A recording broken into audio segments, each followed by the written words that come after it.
Welcome back to Fast Stock Market News, where I give you all the news as fast as I can. And today, as you can see, Bitcoin is actually hovering around 29.4, Ethereum around 2,000, and there are really no winners today. Everything's just been absolutely nuked. But I want to get to all the news today and what's driving the crypto market. So let's get to it. You can see, guys, the S&P 500, which is the key catalyst right now when it comes to trading in the crypto market as well. S&P 500 is getting very close to around that 20% that's widely seen as a bear market. If you guys saw my previous videos, I did mention that around the 38.25 is technically a bear market, and if you've been selling off a lot of your stocks or cryptos, at this point is no longer about fundamentals. This market's being driven by algorithms and technical trading, and people think that we're getting very close to the bottom if the S&P 500 hits the 20% range, and if it hits the 20% range and it bounces, you better believe cryptocurrency is also going to start taking off. So another thing that's happening in the crypto markets today is also the Luna crash. It officially went to zero, guys. Throughout the week, we saw Luna go from $10 to $1 to 10 cents to 1 cent. Now it's basically completely zero at this point. It's unfortunate the project that Do Kwon started out seemed like a great idea, but it kind of just crumbled altogether. Another thing that's actually out there in the markets today is also the Tether.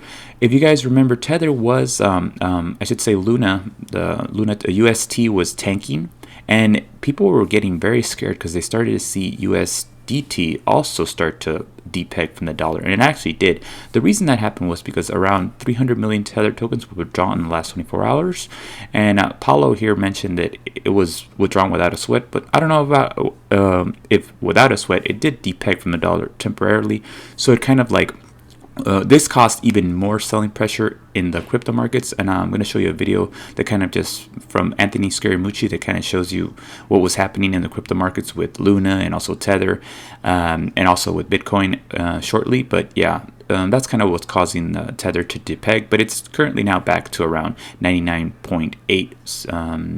cents or so. Tether back to the dollar. As we can see, also El Salvador's president Nayib.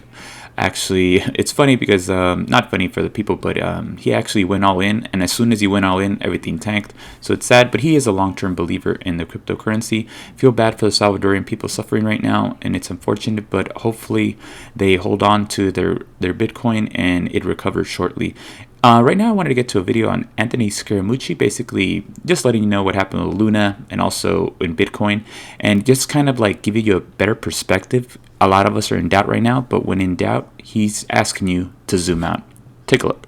People who piled into crypto, they listened to all the evangelists on it, a lot of retail, younger retail investors, and have had a tremendous amount of wealth wiped out as a result of the carnage that we've witnessed. And some of the people that I talked to are among the smartest I've ever spoken with. They don't know what to make of that and what that means in the biggest picture.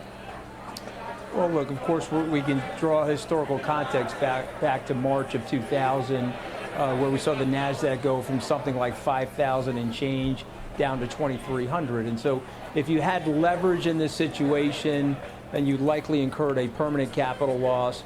But if you didn't have leverage in this situation, there were some anomalies that took place, like the Terra debacle, where I think these assets are at distress level prices. They're technically oversold, and so we haven't sold one position, frankly. You know, still our core fund has about 18% exposure to Bitcoin and Ethereum.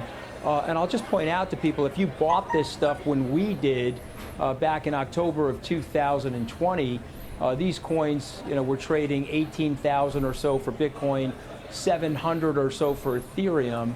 And so if you take a long-term perspective and sort of zoom out, you could do very, very well in the cryptocurrency markets. Listen, everybody's a short-term investor when you have losses like this. You know, that cliche, I'm a long-term investor, Scott, until I have short-term losses. And so I understand the panic in the markets, but what I would encourage people to think about is the two core protocols, Bitcoin and Ethereum. Zoom out, take a look at what they've done over a 5-year period of time, and recognize that there was a flaw in the Terra Luna mechanisms.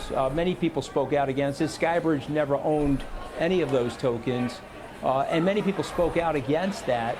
And of course, when that crumbled, you saw massive selling pressure. So I think this thing is technically oversold. We're long-term optimistic, and unfortunately for me, Scott, I'm getting old. This is my 8th bear market cycle, and I just want to encourage younger people that are tuning in, perhaps it's their first or second bear market cycle, to see through the carnage and recognize that there's an extraordinary opportunity ahead, like there was in March of 2000. That'll do it for me, guys. Thanks again for watching. Take care. I'll see you tomorrow. Thanks again, everyone, for watching Fast Stock Market News. If you enjoyed the video, consider subscribing, commenting, or liking the video. I would greatly appreciate it. My name is Gio, and I'll see you tomorrow, guys. Take care.